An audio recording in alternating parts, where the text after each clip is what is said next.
recording. So welcome, and let me begin by raising this issue. We have noticed that so far only 3 groups have been created for the final group work. So the question is the following: we need to know about the groups, because we need also to decide how to distribute the groups for the final lectures, okay? And the question for you is whether you have encountered problems with the procedure for creating the groups, in which case you can ask Benedetta Crivelli, who is there to support you, basically. Otherwise, please do that as soon as possible. Now, right now we have 3 groups, which are a few, and I think this is like maybe half the number of groups that we will have at the end. 6 groups means that we have to dedicate the last 2 lectures to these, to the presentations, and the last 2 lectures would be on the same day, if I remember correctly the calendar, because we have lecture at 8:30 and also lecture at noon on the final Tuesday. Now, I will confirm this to you yesterday, but the point is, in general, we have a little space for maneuvering, but if you're disciplined, I am happy to take in motivated requests to be placed in one slot or the other, okay? So either the early morning lecture of the midday lecture. So I will remind you about this tomorrow, but again, it would be, I mean, ideally, I would have to know about how many groups we have. So my forecast is that we have about 6, and then 2 lectures are fine. Otherwise, we might have 1 early presentation on the Monday, and we'll dedicate the rest of the lecture to complete the program or to the discussion, okay? But the bottom line is, please, if you haven't created a group, do that, and include the complete information, because some of the groups right now only have, I mean, there is 1 group with just 2 members, so I suppose that's because you are still kind of completing that. You remember the fact that according to the rules we have, you are required to build groups of either 4 or 5 members, okay? So just be aware of that. Now, this is where we were last week, when we started discussing the case of the possible origins of underdevelopment in Africa, and we had been looking at different views. We had been looking at factors which might be like original of Africa, including geographical factors and others. Then we have looked at the possible impact of the slave trade period, which is highly debated for quite obvious reasons. Another highly debated period is that of the direct formal colonization by the Europeans. Also about this period, and most of the European African colonies became independent around year 1960. Also in this case, there are very different opinions. There are some who argue that this didn't matter, so it had no effect on the deep causes of this relatively low level of development in Africa, because it would be too short, although by too short we mean about 60 years. So you see that it's to a significant degree a matter of the scale of observation. Then there are those who argue that, generally speaking, the colonial period had a positive impact on African development because, for example, it put an end to slavery. And you remember the fact that the practice of slavery predates the arrival of the Europeans, predates the Atlantic slave trade, actually. And this is also one reason why the Europeans, when they need a workforce for the Americas, look directly at Sub-Saharan Africa as a source of slaves, because they were offered in the harbors of Africa. They were available from the local population.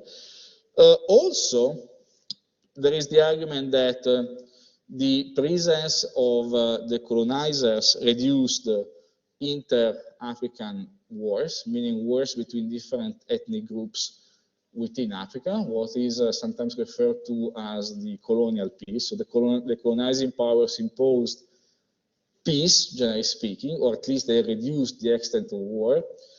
Very recently, a similar argument has been made, but with a different take. The argument has been made that if you look at the spread of missions, so basically churches, Christian churches established in Africa for the purpose of converting the population to the Christian religion. So if you look at the prevalence of missions, the geographic prevalence of mission, that seems to be negatively correlated with post-colonial ethnic conflict. So the idea is that the idea is that missions helped reduce this kind of hostility between African ethnic groups, and this would result to today into a lower level of between ethnic groups conflict. And that's a similar take on this, only this doesn't have to do with the colonial period proper, but it has to do with a possible impact of something mostly introduced in colonial period, which then continues to exert an influence today, a positive influence today. And then there is the idea that the old idea was that given the scarcity of African original states, if you want, or given the weakness of those states, the colonial administration brought institutional innovation, introducing something more similar to the modern state to Africa.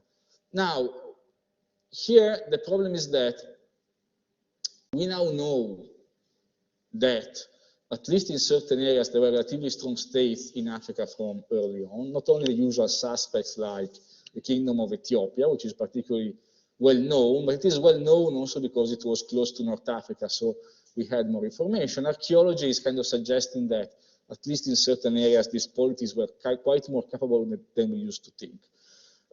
But maybe more importantly, the point is that the colonial administration has also been interpreted in exactly the opposite way, so as the cause of the relatively poor quality of state institutions today in Africa. Okay, but let's conclude our list of possibly good consequences of the colonial period. The final point is that some of these colonial powers invested significantly into the infrastructure. They provided, they built roads and in general transportation networks. They built hospitals and schools, and through them they provided some public goods in a context which again was supposed to have been one of very limited provision of public goods by whatever existed in terms of government institutions before the colonial period.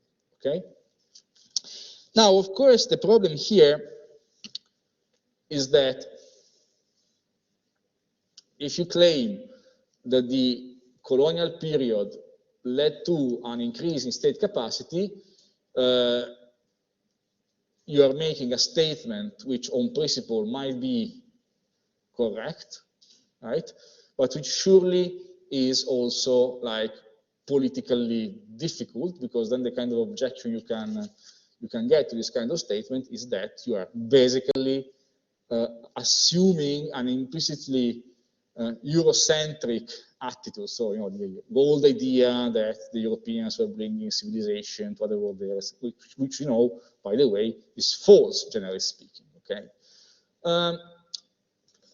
Now, this same argument, however, can also be made from the other side. So, is it possible instead to argue that all that the colonial powers brought was negative. So is it possible to argue that the colonial period is the cause of the relatively bad states which exist today, especially in sub-Saharan Africa? Because the point has been made that the legacy of the colonial period are undemocratic institutions, an extractive attitude of the states, which would have been introduced by the colonial powers and then would have been taken over by the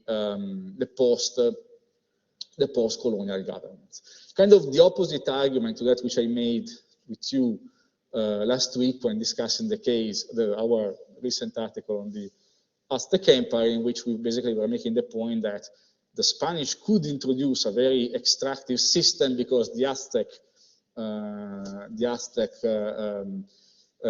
empire was already very extractive. So they were simply replicating that, and then they added additional layers of extraction and inequality. But they were kind of building directly upon a system which was already providing them with this potential for colonial extraction and predation.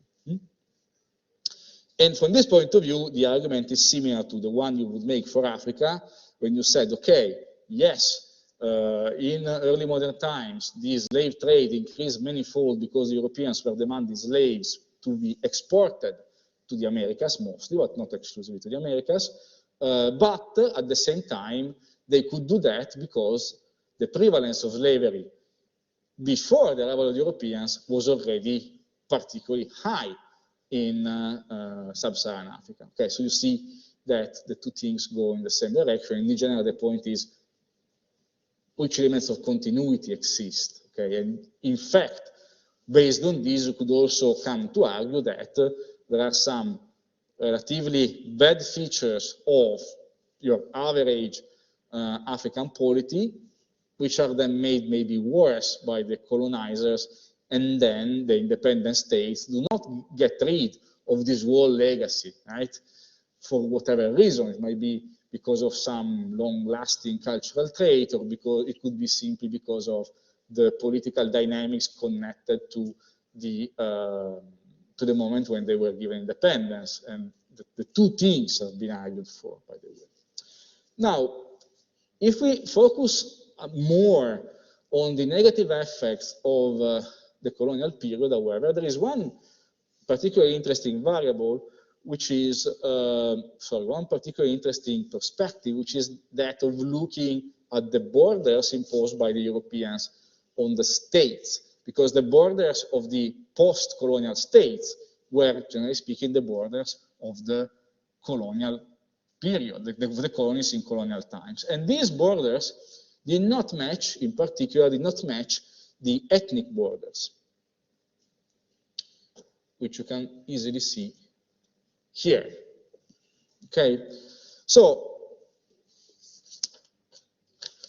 I mean, it's intuitive that in a part of the world where first, ethnic fragmentation has always been extremely high.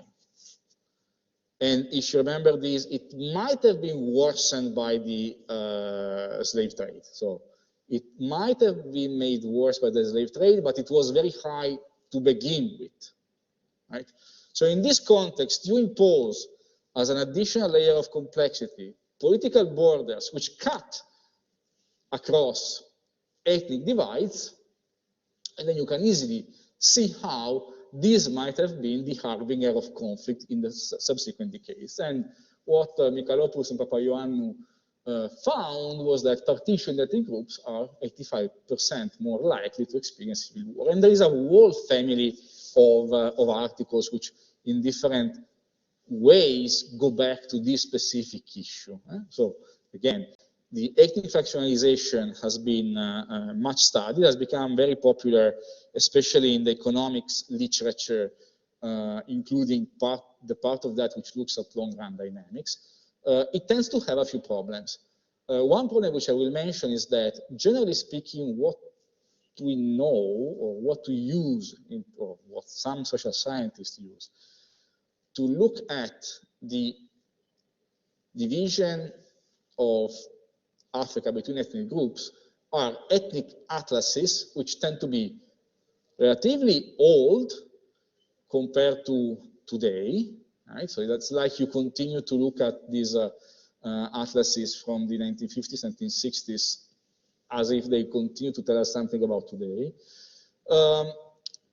And they're also taken as representative situation for a much more remote past, which is not necessarily correct. And on principle, you could imagine that this information, when you want to make it more coherent with the past, might be improved by archaeology, because I was telling you for the pre-industrial history of Africa, most of the new information we get comes from archaeology, but that's really transformative, because this really has been changing the way in which we think about African history. And of course, in this case, when I say we, I would confess that I mean we Western scholars, so, and I would also confess my relative ignorance of the history of Africa. It's not something in which I am a specialist, but the point is, if I have to rely on the literature, what I can tell you is that this is being changed continuously, but this additional information coming mostly from archaeology. I think I made a point with you earlier in the course that this is kind of similar to what is happening for other periods of history for the Mediterranean area. And if you think about the Bronze Age in particular, most of the new information we get, which is actually leading to changing a bit what we thought we knew about the general history of the Mediterranean in the Bronze Age period and immediately after, comes from archaeology, and in this case, in particular, from naval archaeology, from sea archaeology. So they go and look at the shipwrecks of Phoenician ships, for example, and they can discover a bunch of interesting things about the trade across the Mediterranean, and that is really changing the way in which we look at the Mediterranean world system with a trade in the Bronze Age. So in terms of hierarchies and interconnectedness of different areas, this is really changing our perspective. So, you know, in this context, so context in which we have limited access to written information, and especially we can't expect to get more written information, generally speaking, what the new information we get, so what could amount to an increase in the accumulated evidence we have available for interpretation, comes mostly from archaeology. And this is definitely the case of Africa. This is a problem when you think about, again, the division in Africa between ethnic groups, because in that case, even archaeology might not be sufficient, because sometimes you are looking actually at differences which are difficult to trace back to some sort of expression which you can then identify in archaeological excavations, or looking at artifacts from a certain period. Okay, so close parenthesis, but beware of the fact, and maybe you know this because you might have encountered already in other courses some of these articles. But you know, beware of the fact that for Africa, this idea that the division of Africa between ethnic groups shapes deeply the history of the continent till today is really, really much enrooted. Okay, now you see the boundaries there in this graph. These are basically the boundaries of the states which achieve independence. Here you have the different colonial powers and the period when the United States gained their independence. Just to remind you that, again, most of these states acquired independence from the late 1950s until the beginning of the 1960s. Yes? So the difference is this. A non-partition group is a group which is entirely within the boundaries, yes, of a colony and then of a post-colonial state. A partition group is a group which instead is divided by a political boundary imposed by the Europeans, because the idea is that, generally speaking, these boundaries reflect the building of the colonies, so the colonial expansion, as it was influenced by a bunch of stuff, including, the hostility of the locals plus the interaction between colonial powers, and it is replicated as it is, or almost as it is, into post-colonial political boundaries. So you see there that there are these gray lines which cut sometimes quite clearly these groups. So if you look closely at the map, you can easily see what that means, right? Graphically.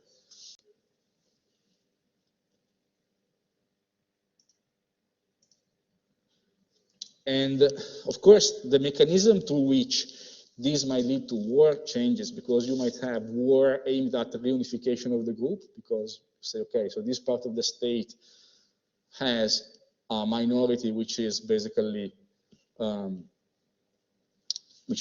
like us, so we want to keep them within our state, which in the end is not entirely dissimilar to the motivation for the clear motivation for the current war between Russia and Ukraine. Right? There is also language, which of course matters a lot in establishing a difference between groups. Or you can have a different kind of war, like a civil war, in which you have one group, which is maybe the majority, which tries to impose itself or even to eradicate a minority group. And there are plenty of cases in African history of this kind. And to us, it is always a little bit, to us non-Africans, it's always a little bit difficult to understand what's happening, because in general, we don't know much, apart from the specialists, about the meaning of ethnic divides in the yeah, exactly. Yes, exactly. Or what happened between the Hutsi and the Hutu, the Tutsi and the Hutu in the past. Again, is in Uganda is again something like that. And then there is all this discussion about whether these has to do with the fact that the colonizer decided that one ethnic group was kind of fit to rule and the other wasn't. So this led to certain political developments after the colonial period, which might explain all this hostility today. But that's very complex, because all this in the end also meets sometimes with criticism, because there's still a reading of history which might be deeply shaped by the kind of information produced directly by the colonial authorities. So you don't easily get around that problem. Okay. Now, what about the post-independence period? Now, in general, many African post-colonial states have experienced very strong difficulties. In general, they tend to appear as relatively weak states, which, for example, are also prone to changes of governments imposed by violence, which kind of struggle to maintain the control over the whole of their territory. States in which, for a number of reasons, property rights are not secure, and this ranges from the state being unable to protect property rights to the state being actually violating property rights, expropriating individuals, maybe again because of ethnic reasons. And then states with an attitude which is extractive in nature, so limited constraints on government tend to lead to states which tend more to provide benefit to the ruling elite instead of providing public goods for everybody.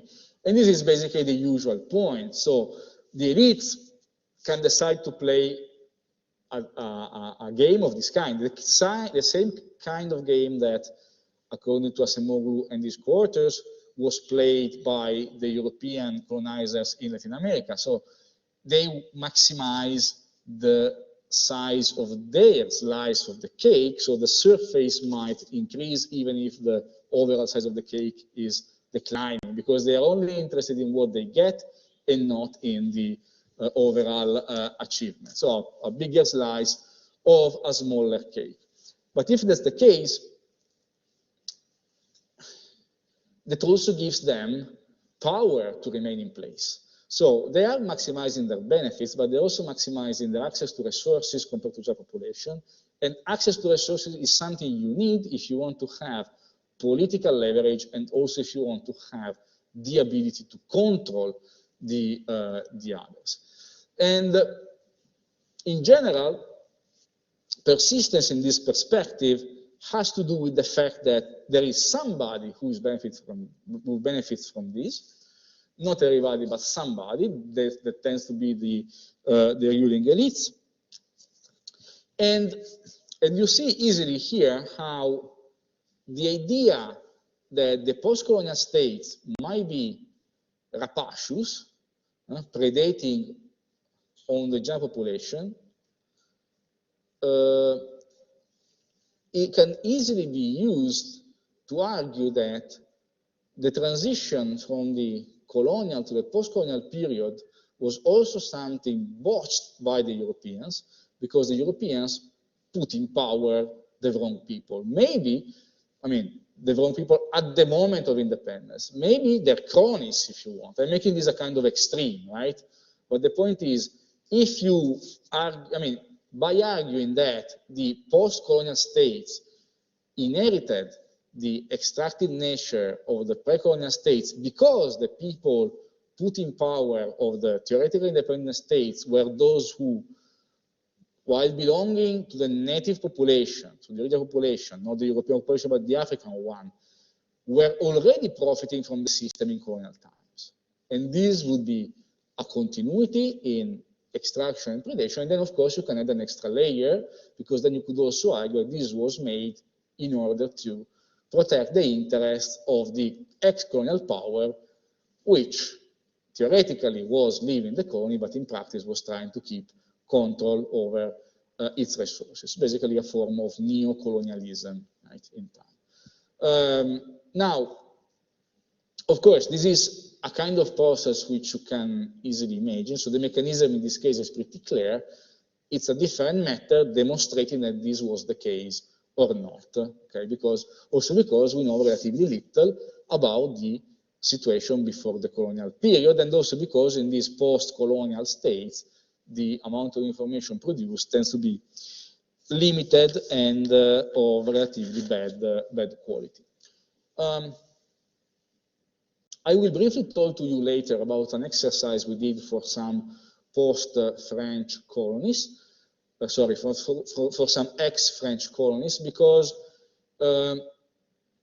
if you argue that the colonial period was characterized by very extractive institutions and by rapacious elite, and this is then transferred to the post-colonial period, you would expect a relatively high and even maybe increasing inequality in those colonies before independence, right? Which is not necessarily what you observe. At least we didn't find that for the 2 French colonies that we studied. So just to anticipate this, but the point is, this also potentially connects to attempts at measuring inequality in this part of the world, and in this specific period. But before that,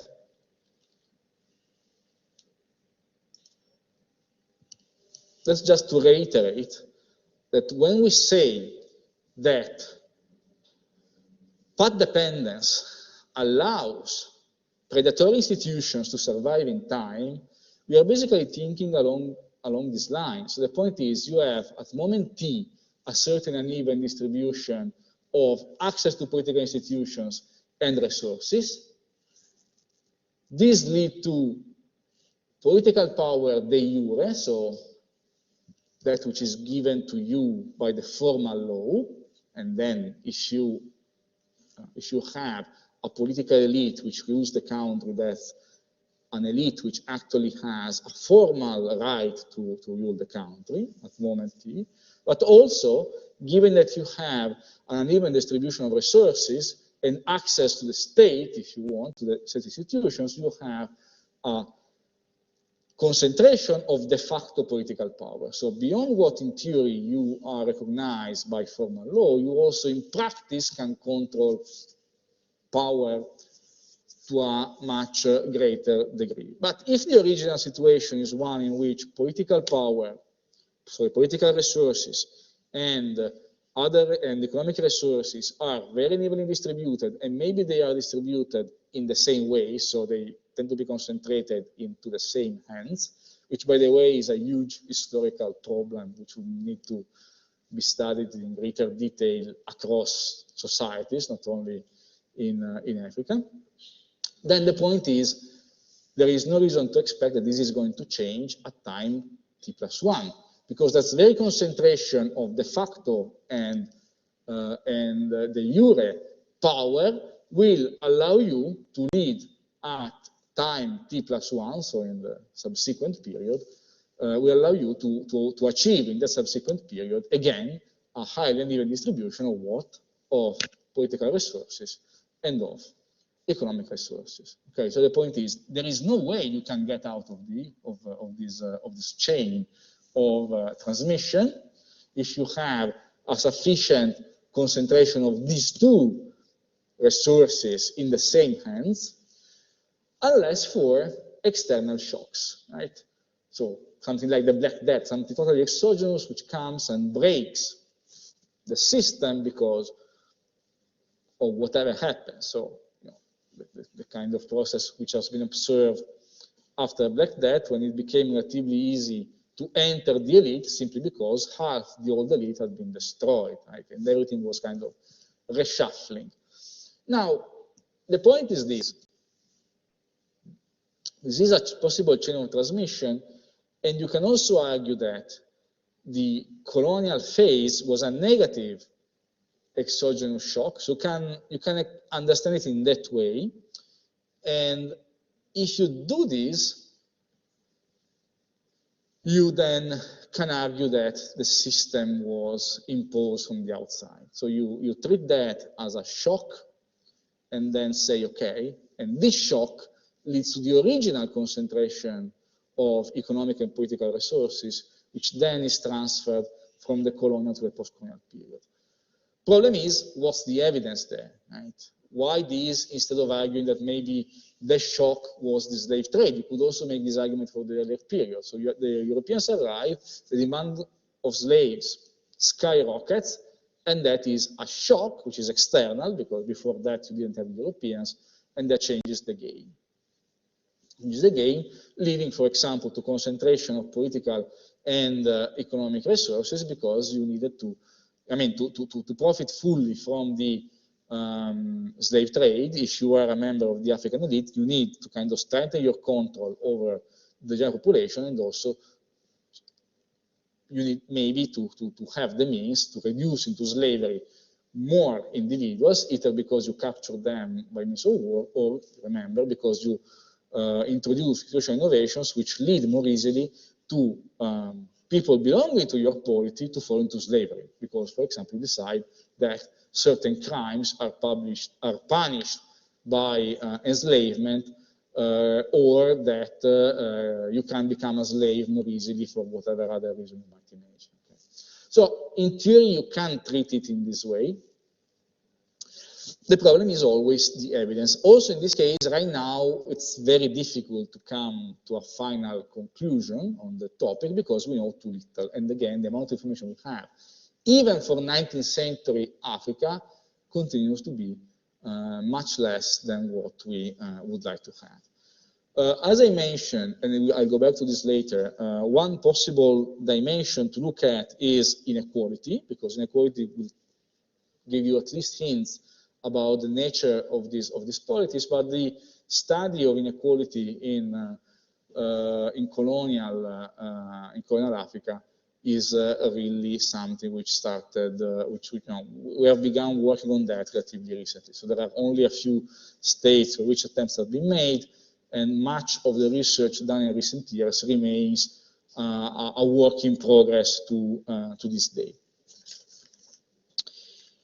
Okay, and of course, you can also think about ways of bringing all this together. For example, you could argue that the original situation was not particularly favorable to long-run development, that there was a tendency for the establishment of not very centralized states with weak constraint of government from before the arrival of the Europeans, and then you might think that the slave trade makes the situation worse, and then maybe the colonial period makes the situation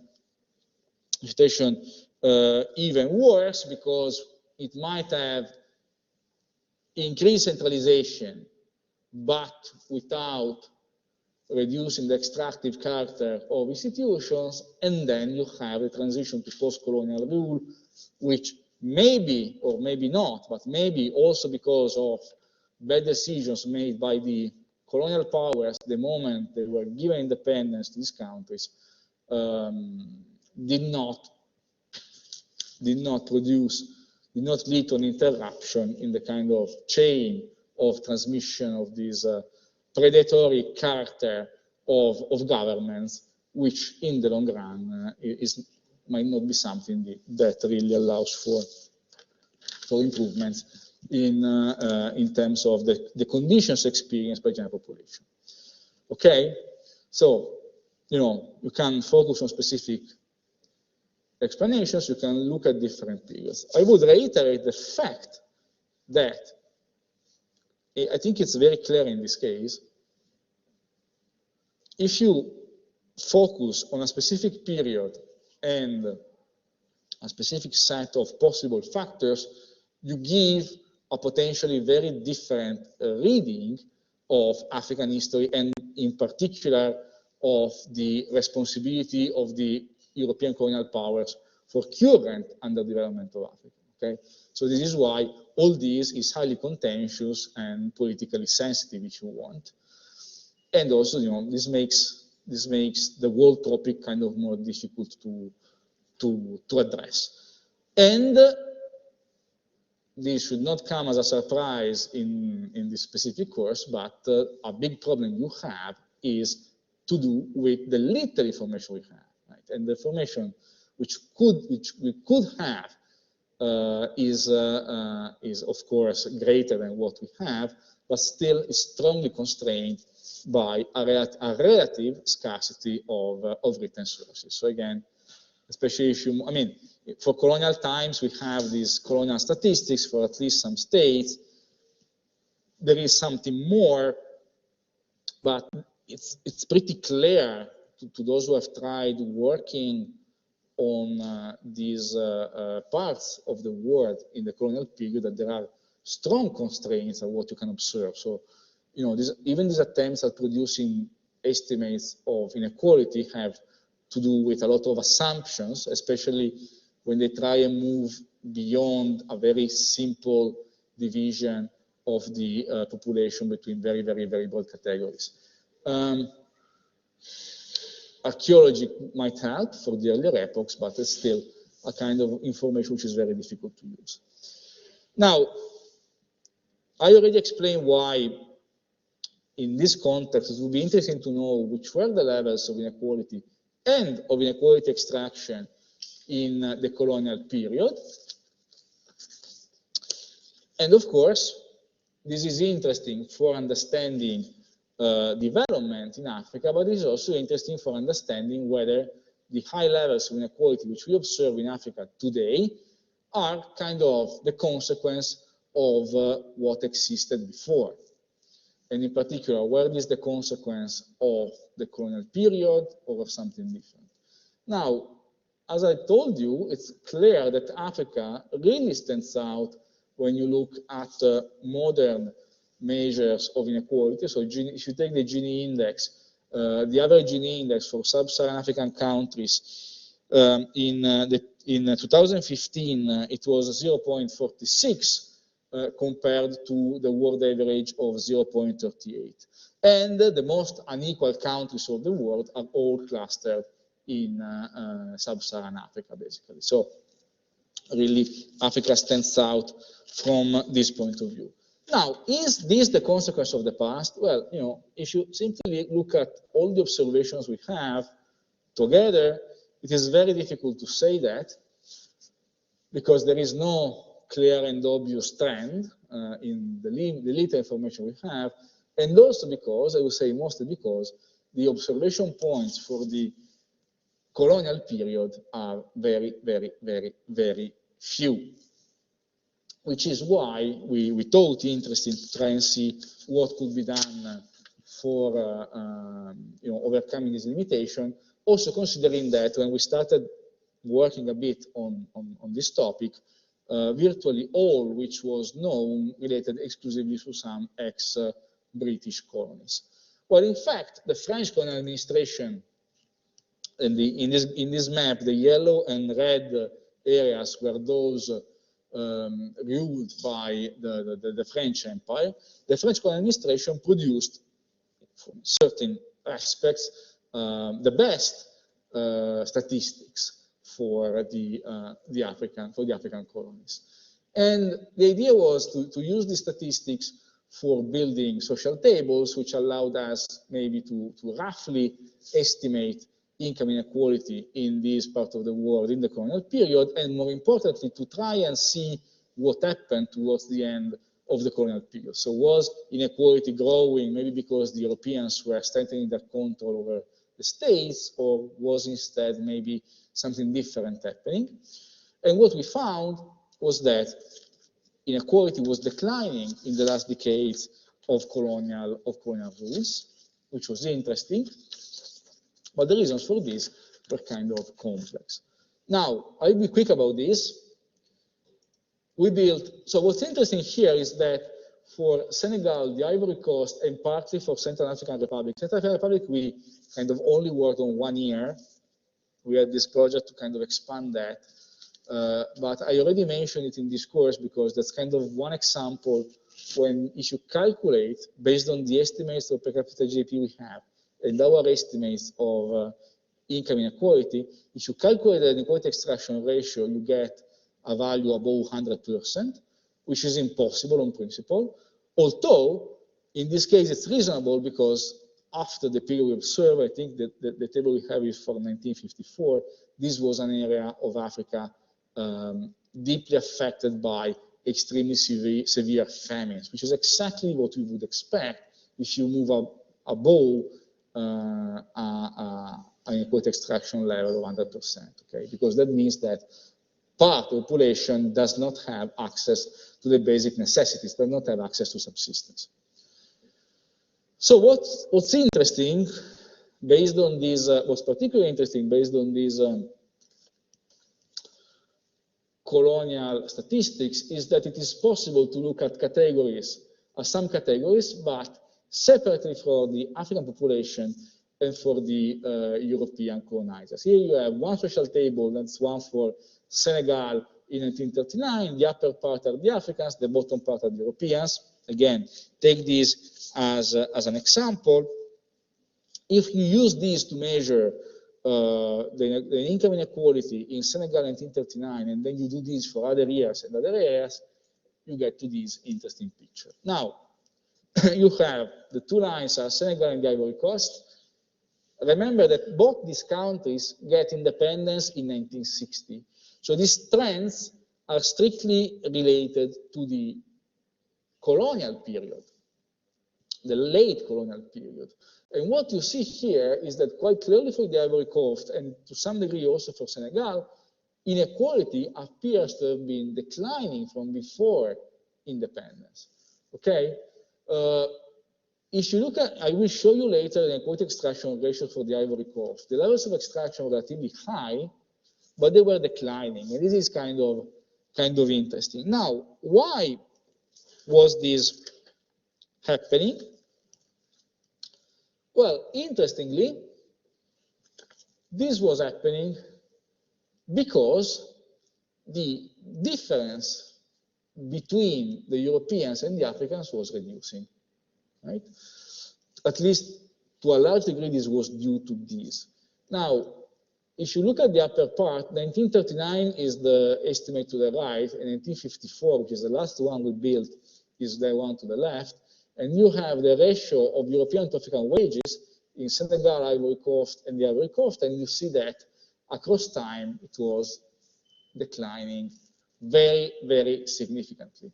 At the same time, you have an increase in the prevalence of Europeans. So this demographic factor partly went in the opposite direction. So you have more Europeans, but with wages more and more similar to those of the Africans, higher, but less and less disproportionate compared to those of the Africans. The Europeans, however, were few, and this might also give you an hint about the fact that overall the impact of this European to African interaction could not explain the whole trend, right? They were few. In Senegal, they were a little bit more numerous, but they were only 1.6% of population in 1954. The share of income, however, was declining because if you look at the share of income, the growing European population, the impact of that was more than counterbalanced by the decline in the difference in the average income of the Africans and Europeans. Okay? And you read it in that way. So the prevailing effect was one of reducing inequality because the difference in wages was reducing. At the same time, you were feeding more relatively rich Europeans to distribution, and this went in the other direction. But the net effect was towards inequality reduction a long time, which you can see quite clearly here. And again, as you remember, you can use the tile to disentangle the two effects, and you see that between group inequality tended to decline a lot in the period. Now, the other interesting thing, however, is what happens to the Africans. Because this is Senegal again, inequality within the group of the Africans was growing in this period, not by much, but if you remember how tile works, tile looks at the, I mean, it's kind of a weighted average of different components weighted by the share of wealth or of income in this case. What happens to the African was very important because they still had most of the income, right? You see here that notwithstanding the advantage that the Europeans had, by the end of the period we observed, the share of income of the Europeans was really declining. It was 18.8% in Senegal in 1954 and just 4.6% in the Ivory Coast in the same year. So what happens to the Africans matters a lot. And the fact that inequality within the group of the Africans was growing towards the end of the colonial period also gave us a hint about what might explain, as we will see, further increases in inequality after the colonial period. Okay? Here is what you get if you bring together all the estimates of inequality we have for these world areas. Now, the reduction in inequality which you observe in certain of these countries immediately after the colonial period to a very large degree is due to the demographic drop of the Europeans. Most of the Europeans left or in time were forced to leave after the end of the colonial period, and this leads to a reduction in inequality because you eliminate part of the richest groups of population. Okay. However, this might also have led to a reduction in per capita GDP because in some cases this had a kind of destructuring effect on the economy. So the Europeans were organizing certain sectors of production when they were expelled or forced to leave, in particular when this was kind of sudden and violent, the system collapsed and it became pretty difficult to bring it again on a path of long run development. Again, at the same time, after this process had ended, you have that further increases in inequality, like for example those experienced by the Ivory Coast at the end of the period we can consider. Those increases in inequality have to do exclusively with what happens within the African population. Okay. Now, if you look at this picture you might get a picture of overall declining inequality. But there is something which doesn't come through easily from this, which is the level of development, because you remember that if we start thinking in terms of inequality extraction ratios, we might have a pretty different reading of these dynamics. Now, we did exactly that. Of course, the estimates of per capita GDP for these countries are pretty poor, especially for the past. And we reach a situation like this. Look at the Central African Republic estimates, which are above the level 100%, but remember what I was telling you. Now, if you focus on one specific case, this is the Ivory Coast. I don't know whether you can see it, but you have a movement in colonial times away from the inequality possibility frontier. So this means that the inequality extraction ratio was declining. Then you have a movement to the right till the end of the 1970s, and this means that maybe there is a decline in extraction, but there is a very significant increase in per capita GDP. But then the trend inverts from the late 1970s, and you quickly go back at pretty much the same level of per capita GDP enjoyed by the Ivory Coast in the period immediately preceding independence. Why is that? Well, difficult to say, but what is interesting is that you have a number of adverse situations. So the Ivory Coast is one of those countries for which the taking 1978 as the threshold year works very well. You see that after that, growth turns into recession, into systematic and continuous declining per capita GDP. A situation made only worse by the beginning of a phase of heightened instability. There is a coup d'etat in 1999, followed by 2 civil wars, and these might have led to further declines in per capita GDP and also to further increases in the inequality extraction ratios, because as you see there is a movement straight to the left. Now, this is simply to exemplify, and this is also an example of how you can look at the inequality extraction ratio path to gain extra insights in the information you have about independently per capita GDP and income inequality.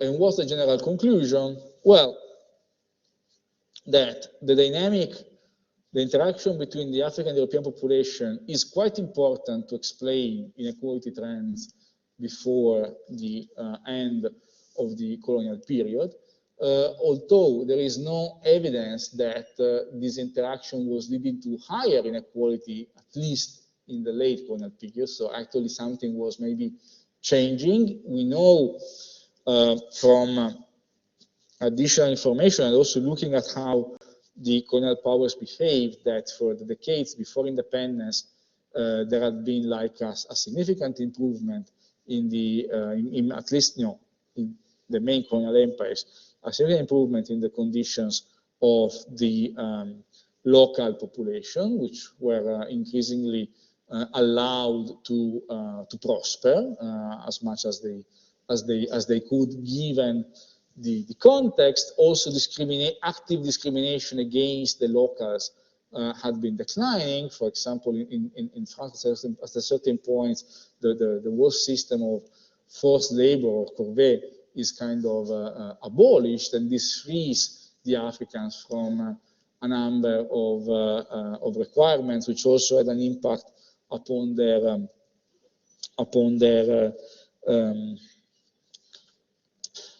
income. And the year when this was abolished is actually 1946. So our first observation kind of might reflect that. And then in the post-colonial period, the trend in general inequality might also be understood looking at what happens to the Europeans, because the Europeans were few, but they still had a large part of the income, so the demographic tendency of the Europeans are quite important to understand what happens in the decades immediately following independence, after which it becomes a matter of looking at inequality between the African population and inequality within the group of the African people, and then try and interpret that.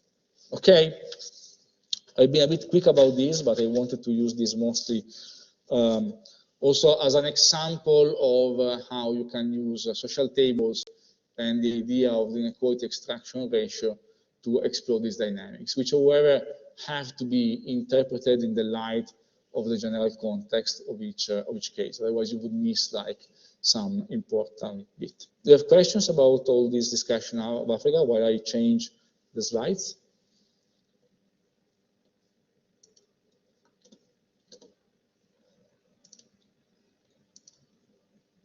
No questions? Yeah.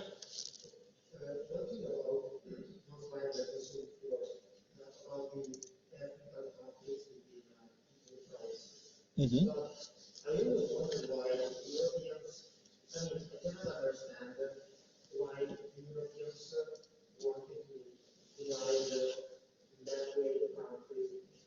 They were not conscious about the fact that different tribes have to live, and I think it's also counterproductive because this is for sure a source of conflicts, both outside and civil conflicts. Yeah. So, as you said, awareness was a big problem. So yes, they weren't fully aware of the issue. And when they became aware of that, they might have made decisions which were counterproductive anyway, like dividing certain groups which were considered to be like riotous on purpose. Then there is another issue, which is very important for some of the states, which is that the actual control of the Europeans of the territory was, in some parts of Africa, extremely limited. So what was inherited by the post-colonial state was basically a line on a map. Okay, and then the problem starts when that line on the map starts becoming relevant for the people who live in that area. So something which wasn't felt in colonial times because nobody cared about that line in the map starts being felt after, and that's also something which happens in some cases. Third point,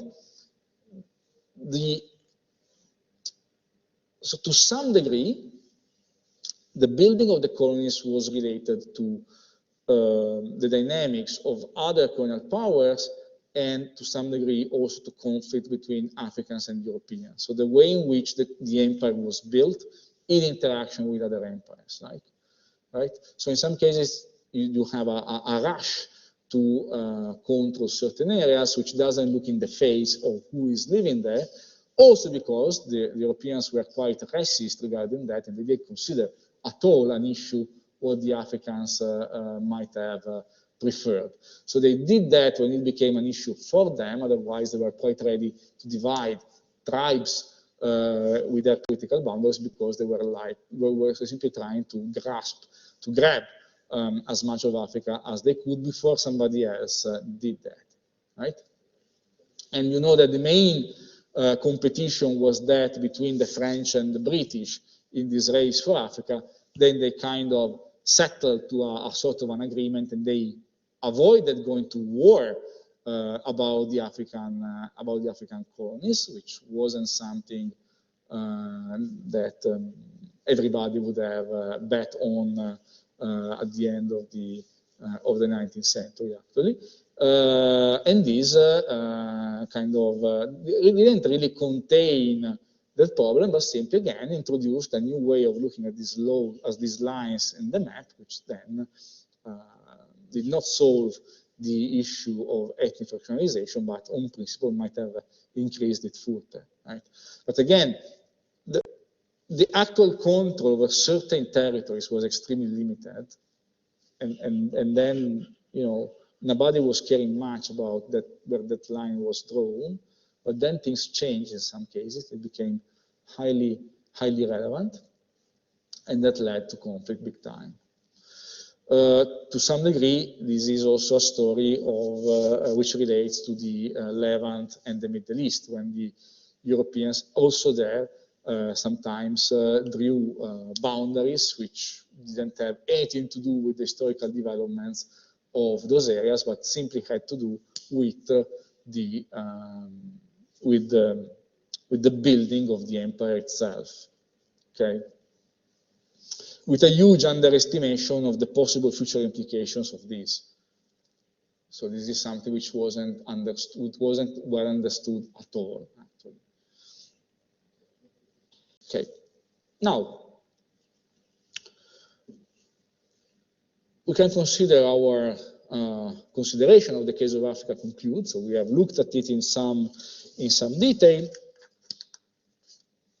and what we still have to do in what is left of the course is to look at the dynamics of wealth inequality within states from the say interwar period till today. We started touching upon this topic every now and then, but we have so far for this period looked more at divergence, which of course can be conceptualized also as inequality between states or world areas.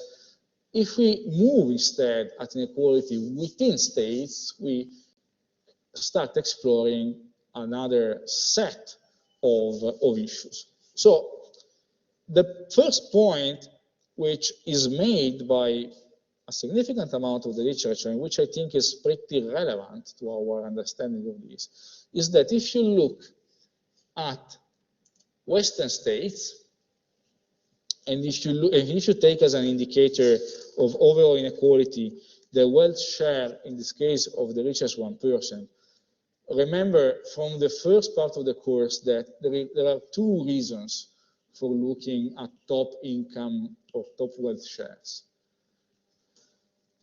The first is technical. So we do this sometimes because we don't have information for the rest.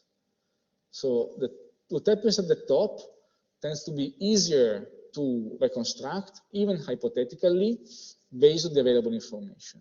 So technical issues. Second issue, what happens at the top is found empirically to proxy fairly well the general trends in terms of overall inequality. So there is a strong correlation about the Gini index and the wealth share of the top 1, or even better, top 5%. And when I say even better, it's basically because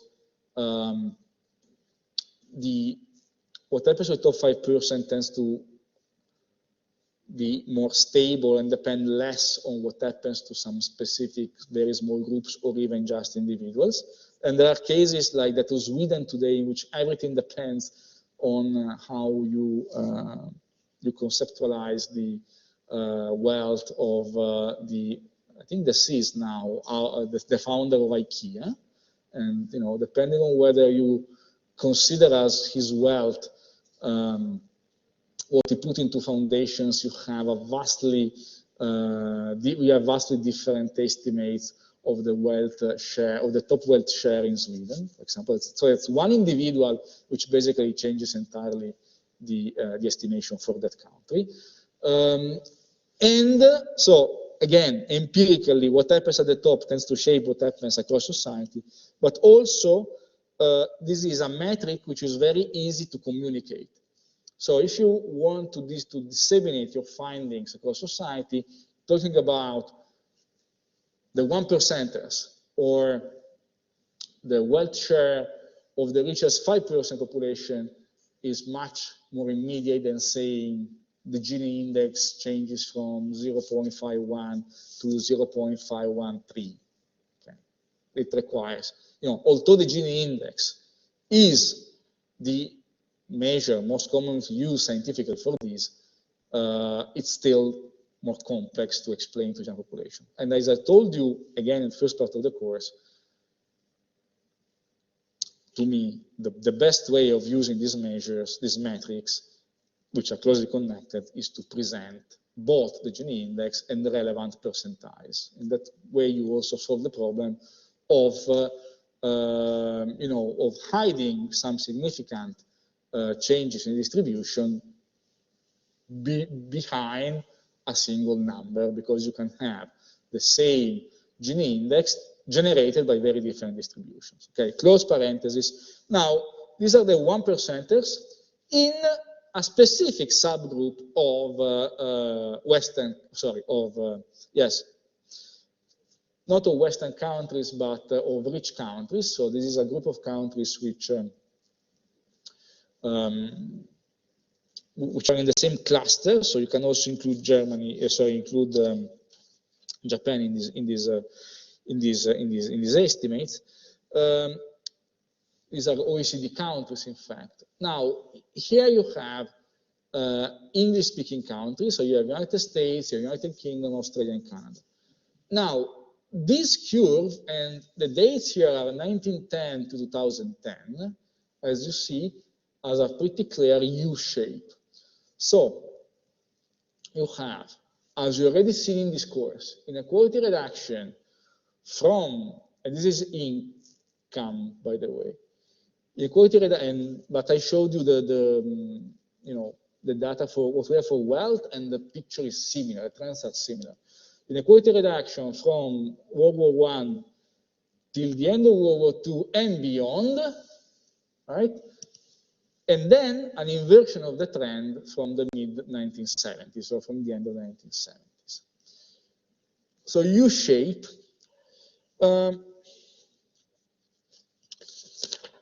Also, something which you can see here, because you are observing what happens till 2010, is the rebound, the beginning of the rebound after the Great Recession. So I was telling you, I showed you a graph with what happens in the US to the top income shares after the 1929 stock market crisis, and what happened after the Great Recession. And I was telling you, in the heat of the moment, there were people wondering whether this would have happened again. So a long-running substantial reduction in the income and wealth share of the richest, but that didn't happen because this was a very short-lived effect.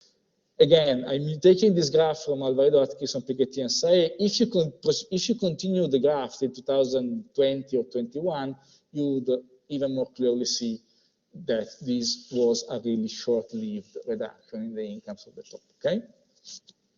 Now, English-speaking countries versus other countries. Here you have France, Germany, Japan, and Sweden. The case of Italy is also similar to this. And you see that the trend is very different. The trend is L-shaped. It's a reclined L. So it's a U-shape versus an L, or more precisely, an L shape. Okay? Now, the first part of the graph is the same, it's very similar. So till the 1970s, it's a very similar story.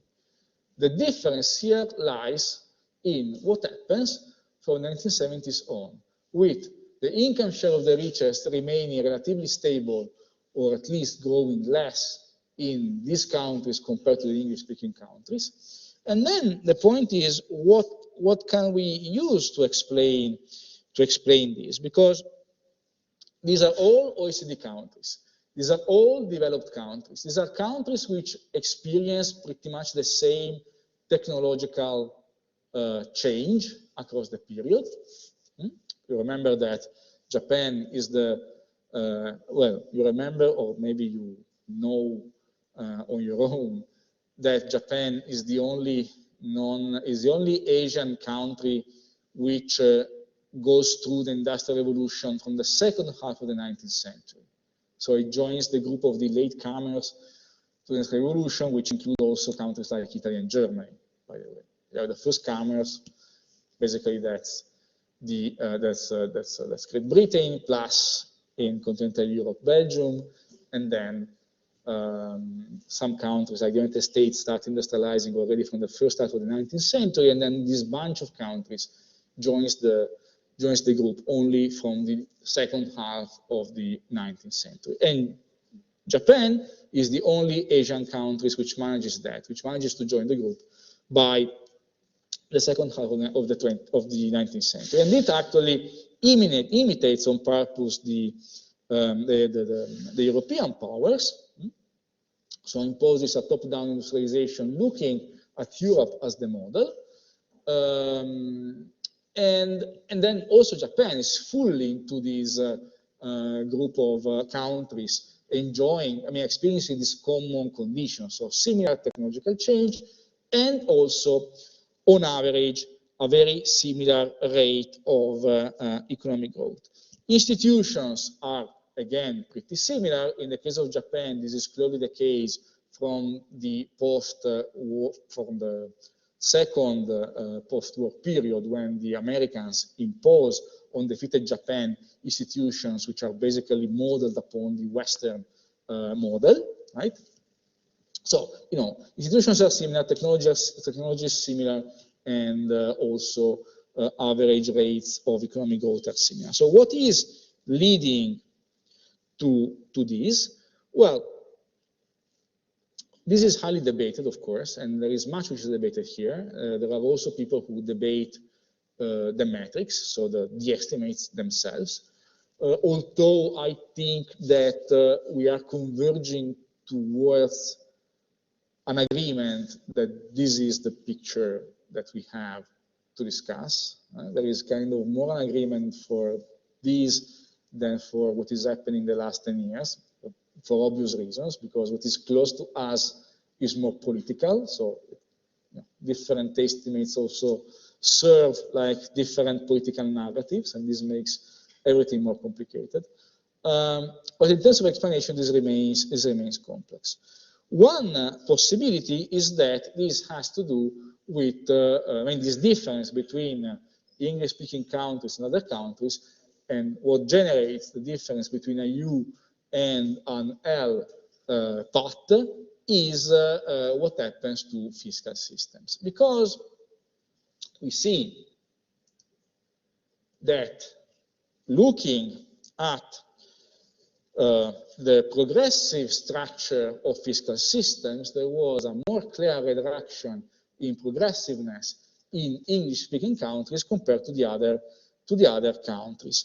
Now, something which is worth remembering is that, worth highlighting, is that if we take the United States, which we think of today as a country like naturally averse to high levels of taxation, whatever, in fact, the United States always had a top income tax rate above 60% from 1932 to 1981.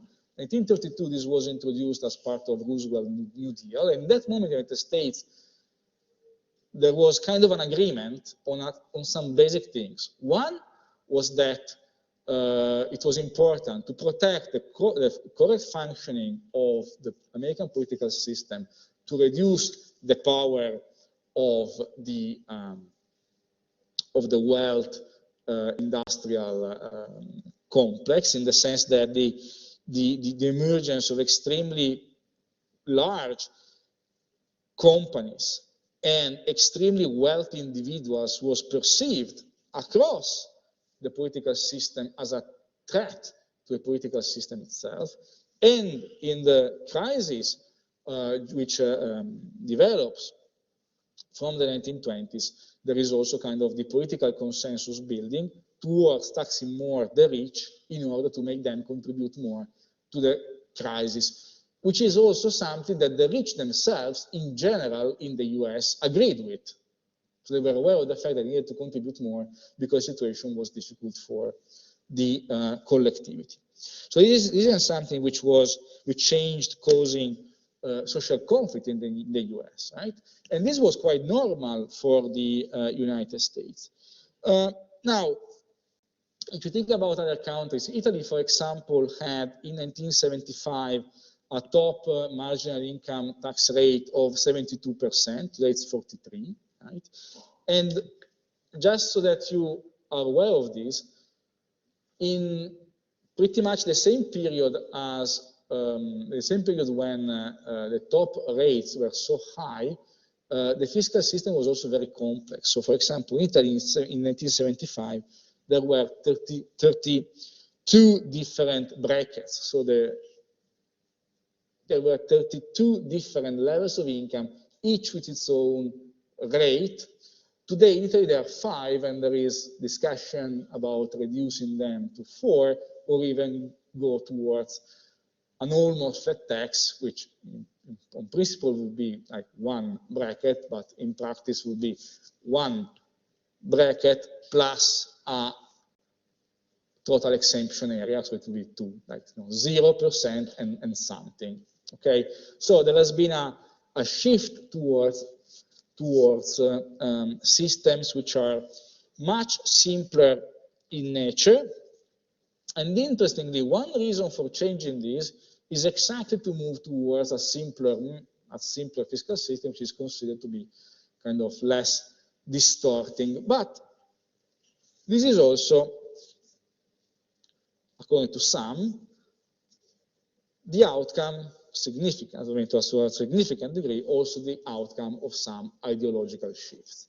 But before getting there, let's look at the possible connection between these and those different experiences I was showing you before. Now, the point is this: if you look at the reduction in the top marginal income tax, sorry, the top marginal rate of the income tax, and you read on the x-axis the reduction, so to the left, here you have minus 40, so minus 40 percentage points in the top rate, right?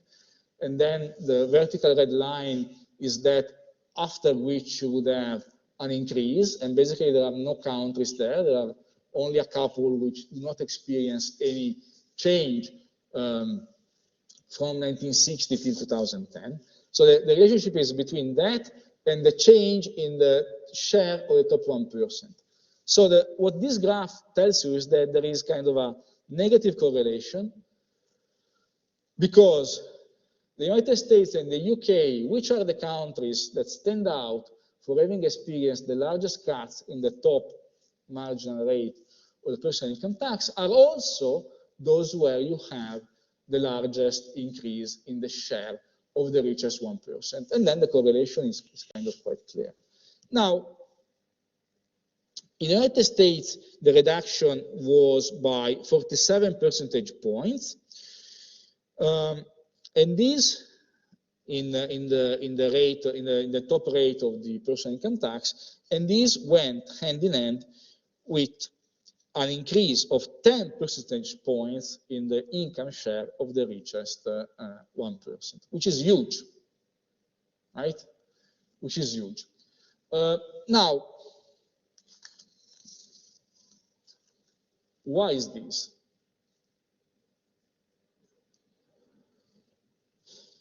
If you wanted to be optimistic, you could argue that this goes hand in hand with higher economic growth in the countries which reduce top marginal income taxes more. But this is not what happens, because in this period, again, on average, the rate of growth was similar across the board. So there is not an advantage there, or at least not an advantage based on Alvaredo, Atkinson, Piketty, and Sae in this article, because of course there will be others who argue differently, although I'm not aware of any recent study which provided convincing evidence about the fact that there is a trade-off between rate of growth and the top rate of the personal income tax. Okay, but the point is, okay, if what I told you is correct, then it's not like the reduction in taxation for the rich converted into some sort of other advantage for the rest of the population. No, it's simply a distributive change, because if the economy grows on average at the same pace everywhere, the difference then between the English-speaking countries or the Anglo-Saxon countries, in this case, and the others, is simply one of distribution. So the top income rates more and more of the overall income compared to countries which still go through this process, but at a lower pace and with a lower final intensity. Okay? Now, this is complex, and finding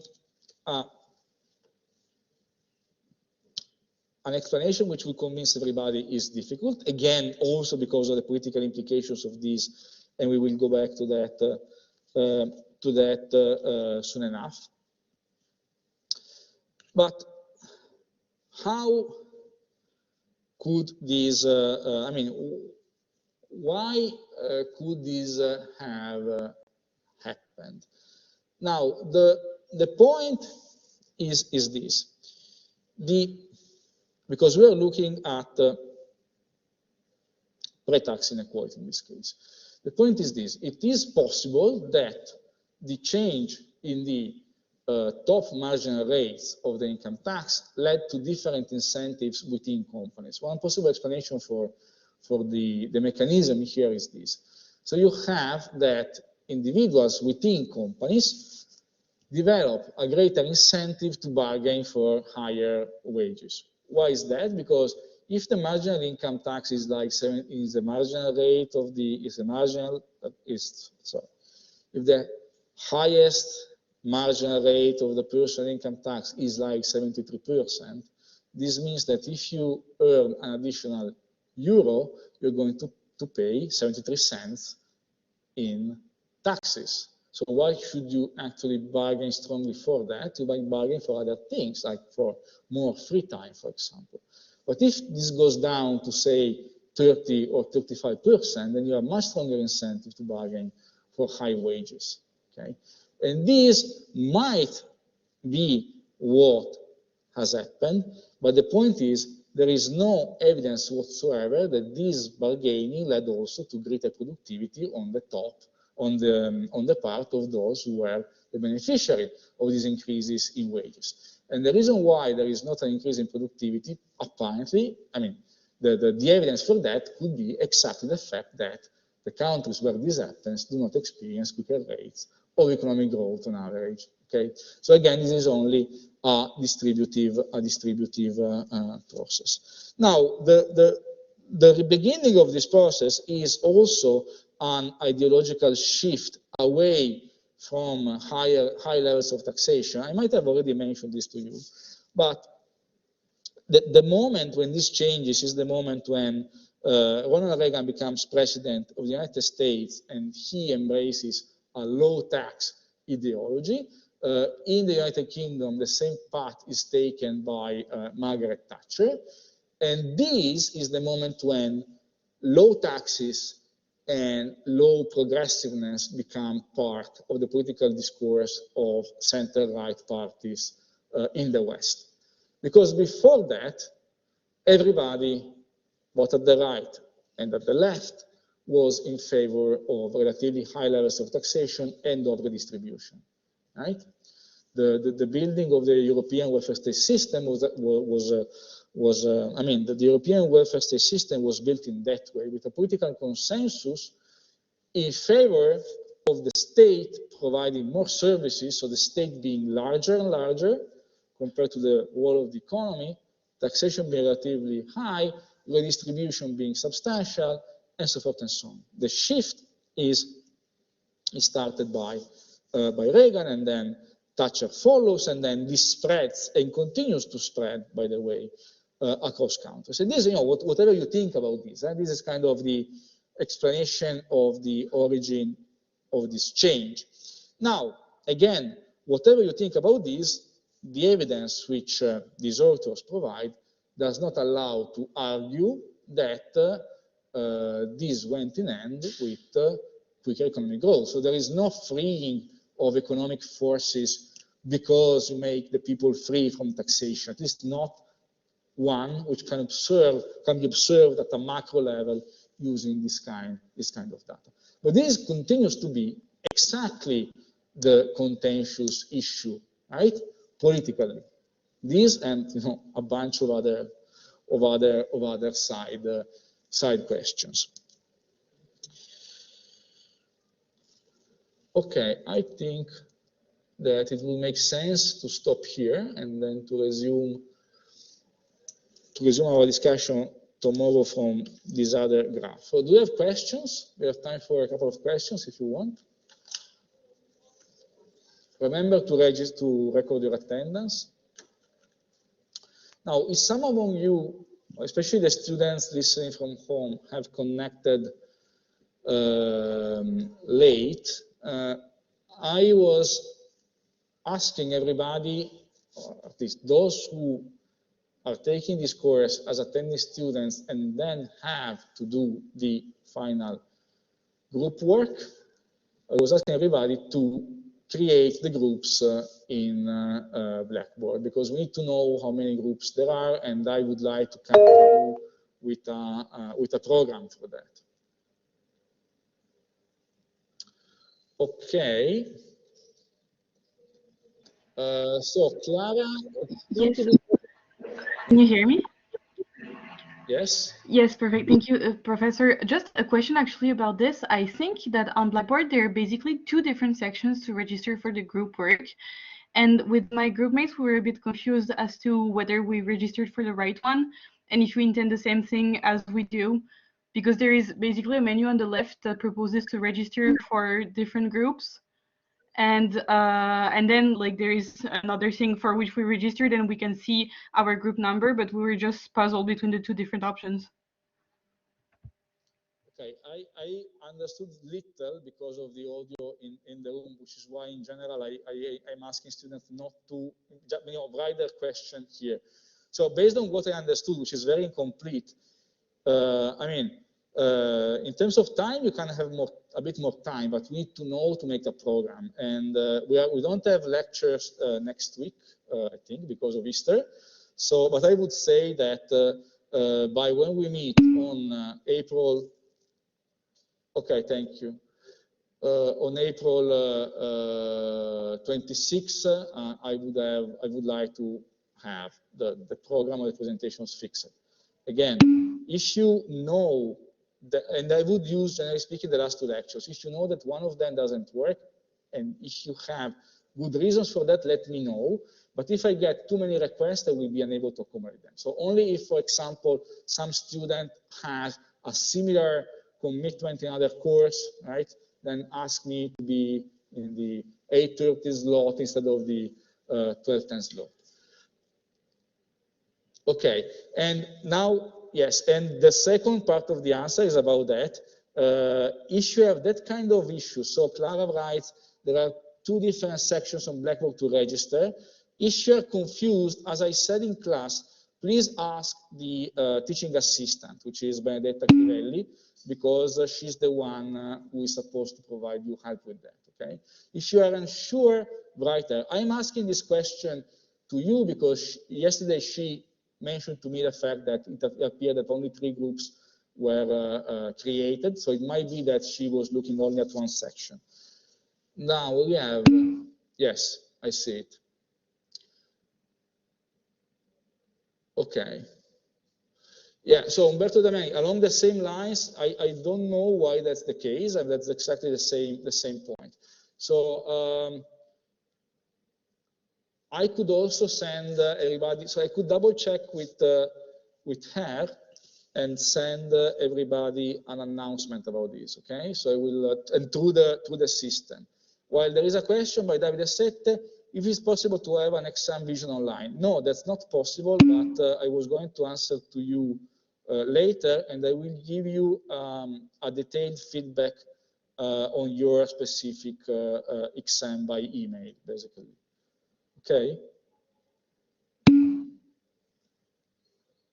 Okay, so just give me the time to double check with Benedetta, which is the right section, and then I will clarify this for everybody.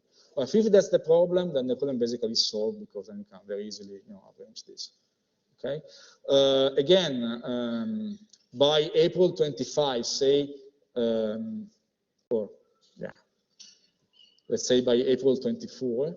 Let me know if really you can't make it for 1 or 2 slots of the last day of lecturing, which is, I don't know my agenda, I don't have my agenda here, but we have 2 lectures scheduled, and we will use them for the presentations, unless we have more than a certain number of groups, in which case we'll use also part of the lecture of the Monday for the same purpose, okay? Okay, so I'll take a picture of this, and we will meet each other tomorrow for our lecture tomorrow, okay? So see you tomorrow.